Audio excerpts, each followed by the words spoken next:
Hello అండి. ఇప్పుడు 2026లో NEET UG exam రాస్తున్న వాళ్ళకి, అదేవిధంగా ఇప్పుడు ఆల్రెడీ ఎంబీబీఎస్ చేస్తున్న వాళ్ళకి యూజ్ఫుల్ అయ్యేటువంటి వీడియో ఇది. సో ఇది మీ అందరికీ తెలిసే ఉంటుంది ఈ న్యూస్. ఇంకా తెలియని వాళ్ళు ఎవరైనా ఉంటే తెలుసుకుంటారు. అండ్ ఇంకా కొంచెం డీటెయిల్డ్గా మీకు ఎక్స్ప్లెయిన్ చేద్దామన్న ఉద్దేశంతో ఈ వీడియో చేస్తున్నాను. సో జనరల్గా ఎంబీబీఎస్ కోర్స్ అనేది మనకి 4.5 years ఉంటుంది. సో అది కాకుండా దాని తర్వాత మళ్ళీ ఒక 1 year ఇంటర్న్షిప్ లేదా హౌస్ సర్జన్ అని అంటారు. సో అది కూడా చేయాల్సి ఉంటుందన్నమాట. సో దీనికి మనకి ఉన్నటువంటి మెడికల్ కాలేజెస్ ఏవైతే ఉన్నాయో తెలంగాణలో, సో 4.5 yearsకి బదులు 5 yearsకి ఫీజు ఛార్జ్ చేస్తున్నాయి అన్నమాట. సో పర్ ఇయర్ ఇంత అనేసి మనకి టీఏఎఫ్ఆర్సీ కూడా డిసైడ్ చేయడం జరిగింది. సో అలా కాకుండా వాళ్ళు అదేవిధంగా ఎన్ఎంసీ కూడా ఏం చెప్పిందనంటే 5 ఇన్స్టాల్మెంట్స్లో అన్నారు. ఓకే, టోటల్ ఫీజు 5 ఇన్స్టాల్మెంట్స్ అన్నారు. అంటే 4.5 సంవత్సరాలకి కట్టాల్సినటువంటి టోటల్ ఫీజు ఏదైతే ఉంటుందో దాన్ని 5 ఇన్స్టాల్మెంట్స్లో కట్టుకోవచ్చు అన్న విధంగా కూడా ఇవ్వడం జరిగింది. బట్ ఇక్కడ జరిగే సిచ్యువేషన్ ఏమో వేరేలాగా ఉంది. సో మెయిన్గా మనకి B category and C category వాళ్ళకి ఎవరికైతే సీట్లు వచ్చాయో అండ్ సీట్లలో తీసుకోబోతున్నారో ఈ సంవత్సరం, సో అలాంటి వాళ్ళకి ఇది చాలా కష్టమైనటువంటి పని. ఎందుకనంటే హాఫ్ ఇయర్ ఫీజు ఏదైతే ఉంటుందో అది చాలా ఎక్కువ రేంజ్లో ఉంటుందో, అది ఎంత ఉంటుంది ఏంటి అనేది కూడా మనం ఈ వీడియోలో డిస్కస్ చేద్దాము. సో అయితే దీనికి సంబంధించి 5 సంవత్సరాలకు కాదు, మనకి 4.5 సంవత్సరాలకే ఫీజు వసూలు చేయాలి కాలేజీ యాజమాన్యాలు అని చెప్పేసి మనకి మెడికో పేరెంట్స్ అసోసియేషన్ నిన్న కాలేజ్ నారాయణరావు యూనివర్సిటీకి వెళ్ళి అక్కడ ధర్నా నిరసన తెలియజేయడం జరిగింది.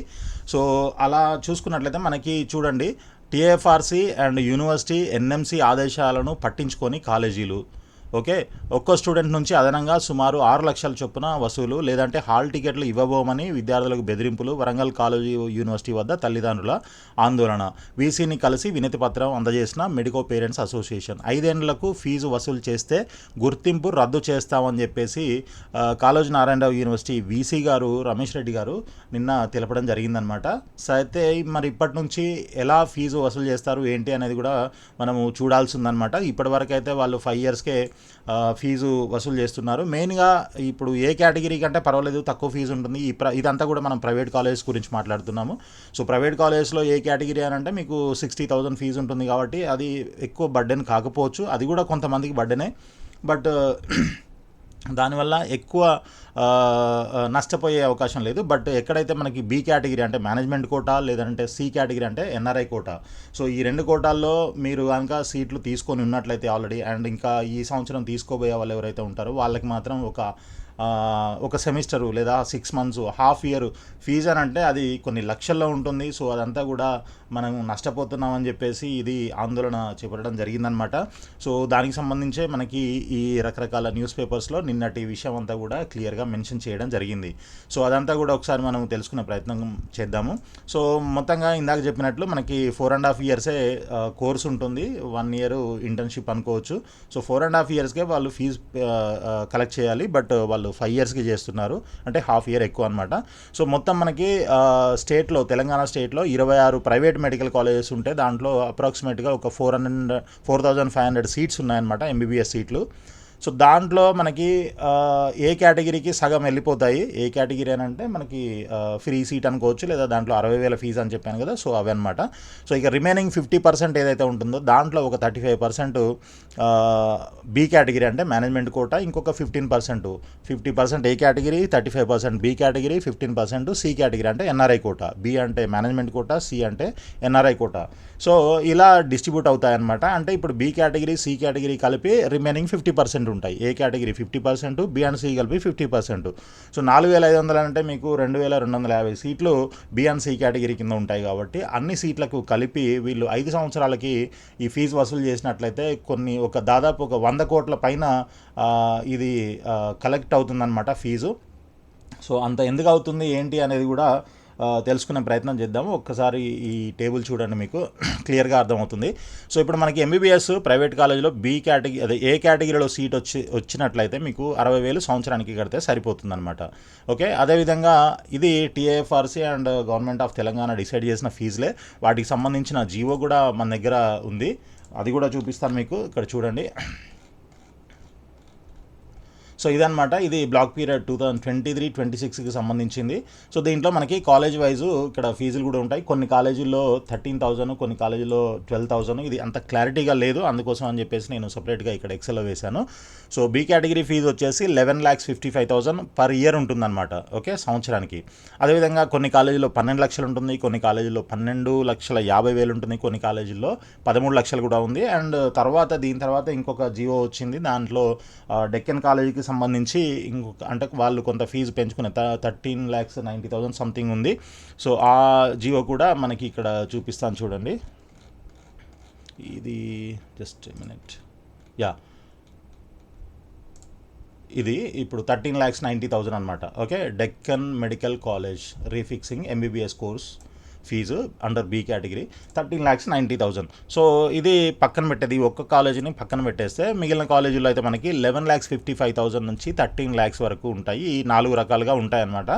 ఏది బీ కేటగిరీ ఫీజు అంటే మేనేజ్మెంట్ కోటా సీటు. మీకు ఏ క్యాట్లో సీట్ రాకపోతే మీరు బీ క్యాట్లో ట్రై చేసుకోవచ్చు. ఏది ఇంత ఫీజు మీరు పే చేయగలము అని అనుకుంటా, ఇది సంవత్సరానికి. ఒకవేళ ఇందులో కూడా మనకి సీట్ రాని పక్షంలో సి కేటగిరీ అంటే ఎన్ఆర్ఐ కోటాకు కూడా మనము ట్రై చేసుకోవచ్చు. దానికి కావాల్సిన ఎన్ఆర్ఐ డాక్యుమెంట్స్ ఇవన్నీ బట్టి మనం ఎలిజిబిలిటీ తెచ్చుకున్నట్లయితే, ఇన్ కేసు మీరు క్వాలిఫై అయితే, నీట్లో క్వాలిఫై అయితే ఎన్ఆర్ఐ కోటా కూడా ట్రై చేసుకోవచ్చు. ఎన్ఆర్ఐ కోటా ఫీజు ఎంత తీసుకోవాలి అనేది గవర్నమెంట్ ఏం డిసైడ్ చేసింది, టీఏఎఫ్ఆర్సీ. సో దీనికంటే బీ కేటగిరీ కంటే 2 times up to 2 times of B category fee అన్నది. అంటే సపోజ్ ఇప్పుడు 11,55,000 ఉన్నటువంటి కాలేజీలో ఎంతవరకు తీసుకోవచ్చు వాళ్ళు, 23 lakhs వరకు తీసుకోవచ్చు. ఏది ఎన్ఆర్ఐ కోటాలో సీట్కి. ఎన్ఆర్ఐ కోటా సీట్కి 23 లక్షల వరకు తీసుకోవచ్చు అన్నారు, కానీ 23 తీసుకోవాలి ఖచ్చితంగా అని అయితే చెప్పలేదు. అంటే ఇప్పుడు 11,55,000 నుంచి 23 లక్షల మధ్యలో, అంటే వాళ్ళు 12 తీసుకోవచ్చు, 13, 14, 15, 18, 20, 23 వరకు వాళ్ళు ఇష్టం వచ్చినంత ఎంతైనా తీసుకోవచ్చు. సో ఇక్కడ ఏంటి అని అంటే మెయిన్గా డిమాండ్ని బట్టి, కాలేజీకి ఉన్న రెప్యుటేషన్ బట్టి వాళ్ళు ఫీజు ఛార్జ్ చేయడం జరుగుతుందన్నమాట. సో దాదాపు దీనికి డబలే తీసుకుంటున్నారు, అంటే ఈ ఫీజు ఏదైతే ఉందో దీనికి డబలే తీసుకుంటున్నారు దాదాపు అన్ని కాలేజీల్లోనూ. అండ్ కొన్ని కాలేజీల్లో ఏంటి అని అంటే మనకి ఒకవేళ మనం ముందే మాట్లాడుకొని, ఓకే, ఎన్ఆర్ఐ కోటాకి మాత్రమే, ఇది ఏ కాదు బి కాదు, నేను చెప్పబోయే పాయింట్ ఎన్ఆర్ఐ కోటాకి మాత్రమే. కొన్ని కాలేజీలో మనం ముందే మాట్లాడుకుంటే ఇప్పుడు ఫర్ ఎగ్జాంపుల్ ఇప్పుడు మనకి 11,55,000 కదా, సో అంటే 23 lakhs అవుతుంది. 23 lakhs ఇంటూ 2 అని అంటే మనకి ఆల్మోస్ట్ 46, సారీ ఇక్కడే వేద్దాము, ఈక్వల్ టు ఇది ఇంటూ 5 years కదా, జనరల్గా 5 years ఫీజు కదా.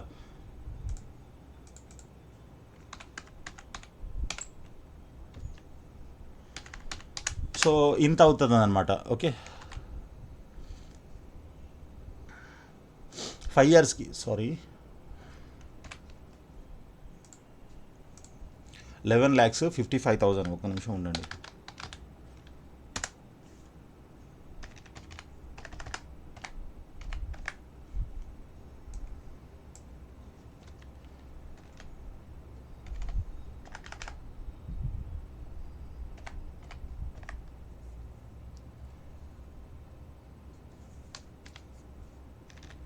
$11,55,000 ఇంటూ 2 అని అంటే మనకి ఎంత అవుతుంది, 23,10,000 అవుతుంది పర్ ఇయర్. ఏది ఎన్ఆర్ఐ కోటాకి. ఇంటూ 5 years అనుకోండి, 1,15,50,000 మనకి మొత్తం టోటల్ 5 yearsకి ఫీజు అవుతుందన్నమాట. సో దీన్ని ఏం చేస్తున్నారంటే కొంతమంది, అంటే కొన్ని కాలేజీల్లో, సో మనం ఒకేసారి టోటల్ అమౌంట్ 5 yearsది ఒకేసారి కడతామని మనం ఏదైనా కమిట్మెంట్ ఇచ్చినట్లయితే వాళ్ళు దీన్ని ఈ 15 lakhs తగ్గించడమో లేకపోతే ఇంకొక 5 lakhs అట్లా, అంటే 1 crore 95 లేకపోతే 90 కొన్ని కాలేజీలు 80 కూడా ఇస్తున్నాయి. సో అలాంటి కాలేజీలు కూడా ఉన్నాయన్నమాట. సో మనం దానికోసం ముందే మాట్లాడుకొని దాని ప్రకారంగా ఎన్ఆర్ఐ కోటాకి సంబంధించినటువంటి ఎలిజిబిలిటీ కూడా అన్నీ కరెక్ట్గా ఉన్నాయా లేదా చెక్ చేసి వాళ్ళు దానికి మనం యాక్సెప్ట్ చేస్తారనమాట.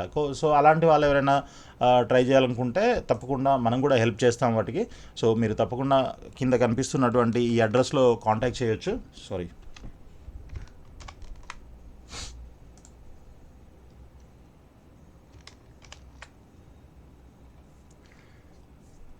సో ఈ విధంగా మనకి ఫీజులు అయితే ఉన్నాయి ఇక్కడ చూడండి. సో నేను క్లియర్గా ఒక టేబుల్ అయితే తయారు చేశాను. సో ఏ కేటగిరీ అయితే సంవత్సరానికి 60,000, 5 సంవత్సరాలకైతే 3 lakhs కట్టాల్సి ఉంటుంది. అదే 4.5 సంవత్సరాలకైతే మనం 2,70,000 కడితే సరిపోతుంది. అంటే ఇక్కడ మనకి 30,000 ఎక్స్ట్రా ఫీజు కడుతున్నాము. ఓకే, ప్రతి స్టూడెంట్ ఏ కేటగిరీలో వచ్చిన స్టూడెంట్ 30,000 ఎక్స్ట్రా కడుతున్నాం. ఇది ఓన్లీ ట్యూషన్ ఫీజు గురించే మాట్లాడుతున్నాం మనం ఇక్కడ. సో మిగిలిన అదర్ ఫీజులు ఇంకా చాలా ఉంటాయి. మీరు అడ్మిషన్ టైంలో 1 lakh నుంచి కొన్ని 2.5 lakhs దాకా తీసుకునే కాలేజీలు కూడా ఉన్నాయి. సో ఆ తర్వాత మళ్ళీ ఎగ్జామ్ ఫీజులన్నీ ఇంకా వేరే వేరే ల్యాబ్, లైబ్రరీ ఇట్లాంటివి వేరే వేరే ఉంటాయి. అవన్నిటి గురించి మాట్లాడట్లేదు, ఓన్లీ ట్యూషన్ ఫీజు గురించి మాత్రమే ఇక్కడ మనం డిస్కస్ చేస్తున్నాము. సో ఏ కేటగిరీ పరిస్థితి ఇలా ఉంటే, మనకి బి కేటగిరీలో ఇందాక నేను చెప్పినట్లు 11,55,000 ఉన్నటువంటి కాలేజీలో 5 సంవత్సరాలకైతే మనకి 57,75,000 కట్టాల్సి ఉంటుంది. ఒకవేళ అదే 4.5 సంవత్సరాలకి అయినట్లయితే మనకి 51,97,500 కడితే సరిపోతుంది. అంటే ఇక్కడ మనకి ఎంత సేవ్ అవుతుంది, మనం కట్టే ఎక్స్ట్రా ఫీజు ఎంత, 5,77,500. ఒకవేళ 12 లక్షలు ఉన్నటువంటి కాలేజీలో అయితే 6 లక్షలు ఎక్కువ కడుతున్నాము, 12.5 అయితే 6,25,000 ఎక్కువ కడుతున్నాము, 13 లక్షలు ఉన్న కాలేజీలో 6,50,000 ఎక్స్ట్రా కడుతున్నాం అనమాట. సో ఇది బి కేటగిరీ. బి కేటగిరీకి మ్యాక్సిమం 6-6.5 లక్షలు ఎక్స్ట్రా పే చేస్తున్నాము. బట్ అదే మనం ఎన్ఆర్ఐ కోటా లేదా సి కేటగిరీకి వచ్చినట్లయితే ఇక్కడ చూడండి, ఆల్మోస్ట్ లీస్ట్లో మనకి 11,55,000 ఎక్స్ట్రా కడుతున్నాం. ఓకే, ఒక సంవత్సరం బి కేటగిరీ ఒక సంవత్సరం ఫీజు మనం ఎక్స్ట్రా కడుతున్నట్లే. అదే మ్యాక్సిమం తీసుకున్నట్లయితే 13 lakhs కూడా మనము ఎక్స్ట్రా పే చేస్తున్నాం అన్నమాట కాలేజీల్లో. కాబట్టి ఇది మనకి ఉండకూడదు. సో స్టూడెంట్స్, పేరెంట్స్ ఎంతో కష్టపడి వాళ్ళు చాలామంది, అంటే కొంతమంది దగ్గర ఉండొచ్చు అమౌంట్, కొంతమంది మాత్రం లోన్లు తీసుకొని లేకపోతే ఉన్న ప్రాపర్టీస్ అమ్ముకొని ఇట్లా రకరకాలుగా ట్రై చేస్తూ ఉంటారు. సో అలాంటి వాళ్ళందరినీ చాలా ఇబ్బంది పెట్టి వసూలు చేస్తున్నారు అని చెప్పేసి, అలా చేయకుండా ఓన్లీ 4.5 yearsకి మాత్రమే ఫీజు కలెక్ట్ చేయండి అని చెప్పేసి నిన్న లెటర్ కూడా ఇవ్వడం జరిగింది. సో దానికి సంబంధించి వీసీ గారు కూడా మనకి చెప్పారనమాట. ఇక్కడ ఏమన్నారంటే, రూల్స్ పాటించకపోతే అఫిలియేషన్ రద్దు చేస్తామని చెప్పేసి కూడా అన్నారు.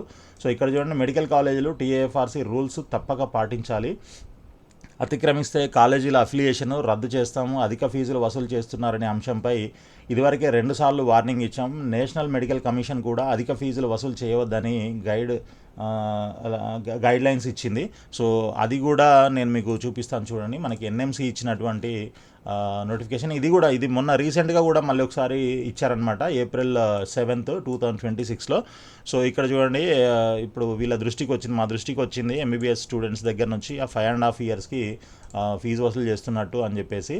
అలా చేయొద్దు, అండ్ మీరు ఓన్లీ 4.5 yearsకి మాత్రమే ఫీజు తీసుకోవాలి అని చెప్పేసి ఇక్కడ క్లియర్గా మెన్షన్ కూడా చేయడం జరిగిందనమాట. To all the deans, principals, head of the medical colleges ఇన్స్టిట్యూషన్స్కి ఈ లెటర్ పంపడం జరిగిందనమాట. ఓకే, సో దీన్ని బేస్ చేసుకొని యూనివర్సిటీస్ కూడా అన్ని కాలేజీలకి ఒక నోటీసు పంపించడం జరిగింది. కాబట్టి మరి ఈ సంవత్సరం నుంచైనా వీళ్ళు 4.5 సంవత్సరాలకే ఫీజు తీసుకుంటారా, లేకపోతే మరి ఏం చేస్తారు అనేది మనం చూడాలి. ఇన్ కేస్ ఒకవేళ ఎవరైనా మొత్తం 5 సంవత్సరాలకి ఫీజు కట్టండి, లేకపోతే మీ హాల్ టికెట్లు ఇవ్వము అని ఇట్లాంటివి ఏమైనా మీకు ప్రాబ్లమ్స్ చేసినట్లయితే మీరు యూనివర్సిటీలో కంప్లైంట్ కూడా చేయొచ్చు. సో మెడికల్ కాలేజ్ 5 ఏళ్లకు ఫీజులు వసూలు చేస్తే మా దృష్టికి తీసుకురండి. వచ్చే ఏడాది నుంచి మెడికల్ కాలేజీలో వెబ్సైట్లలో ఫీజుల వివరాలను డిస్ప్లే చేసేలా చర్యలు తీసుకోబోతున్నాం. సో ప్రతి వెబ్సైట్లో, ప్రతి మెడికల్ కాలేజీకి వెబ్సైట్ అయితే ఉంది దాదాపు ఇప్పటివరకు. సో అలా వెబ్సైట్లో వాళ్ళ కాలేజీలో ఫీజు ఎంత, ఏ కోర్స్కి ఎంత, ఏ కాలేజ్ మన సంవత్సరానికి ఎంత కట్టాలి, ఏ కేటగిరీకి ఎంత కట్టాలి అనేది క్లియర్గా మెన్షన్ చేసే విధంగా వీళ్ళు ఒక రూల్ కూడా తీసుకురాబోతున్నారని చెప్పేసి నిన్న వీసీ గారు చెప్పడం జరిగిందనమాట. సో మరి చూద్దాము ఎలా ఉంటుంది ఏంటి అనేది. బట్ ఏదేమైనా కూడా మీ అందరికీ కూడా ఏ కేటగిరీలోనే సీట్ రావాలనేసి నేను కోరుకుంటున్నాను. సో దానికి కావాల్సిన గైడెన్స్ ఇదంతా కూడా మన ఛానల్లో మీకు తప్పకుండా దొరుకుతుంది. ఇన్ కేస్ మీకు పర్సనలైజ్డ్ గైడెన్స్ కావాలి అని అనుకుంటే మీరు కింద స్క్రోల్ అవుతున్నటువంటి నెంబర్కి మీరు తప్పకుండా కాంటాక్ట్ అవ్వండి. అక్కడికి వచ్చినట్లయితే మీకు ఏ కేటగిరీ అయినా, బీ క్యాట్ అయినా, సి క్యాట్ అయినా, లేదా ఆల్ ఇండియా కోటా అయినా, మీకు ఎక్కడ ఏ కౌన్సిలింగ్ కావాలన్నా కూడా దానికి సంబంధించినటువంటి ఇన్ఫర్మేషను, గైడెన్స్, సర్వీసు కంప్లీట్గా A to Z మొత్తం అంతా మీకు ప్రొవైడ్ చేయడం జరుగుతుందన్నమాట. కాబట్టి అలాంటి వాళ్ళు ఎవరైనా ఉన్నట్లయితే తప్పకుండా మనల్ని కాంటాక్ట్ చేయండి. మీకు ఏ కేటగిరీలో సీట్ అయితే కౌన్సిలింగ్ ద్వారా, ఏ కేటగిరీ సీట్ అయినా కూడా మీకు కౌన్సిలింగ్ త్రూ రావాల్సిందే, డైరెక్ట్గా మీకు సీట్ అనేది అలాట్మెంట్ జరగదు. కాబట్టి ఇది కూడా గుర్తుపెట్టుకోండి. కొంతమంది రకరకాలుగా చెప్తుంటారు, మీకు సీట్ ఇప్పిస్తాం, అది బీ కేటగిరీలో అది అని. అదంతా జరగని పని అనమాట.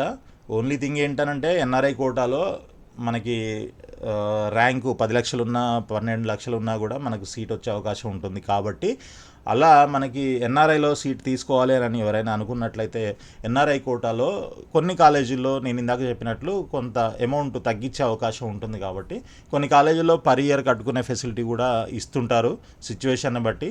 సో అలా కాదు, లేదు మొత్తం ఒకసారి కడతామనంటే ఇంకొంచెం ఫీజు తగ్గే అవకాశాలు కూడా ఉంటాయి. సో ఇలాంటి ఏదైనా కావాలనంటే కూడా దానికి కావాల్సిన గైడెన్సు, సీటు వివరాలు, పూర్తి డీటెయిల్స్ అన్నీ కూడా మనము ప్రొవైడ్ చేస్తూ ఉంటాం. కాబట్టి మీరు మన ఛానల్ని సబ్స్క్రైబ్ చేసి ఫాలో చేస్తూ ఉండండి. అదేవిధంగా మీకు పర్సనలైజ్డ్ గైడెన్స్ కావాలంటే కూడా మీరు తప్పకుండా మనల్ని కాంటాక్ట్ చేయొచ్చు. సో ఆల్ ది బెస్ట్ అండి.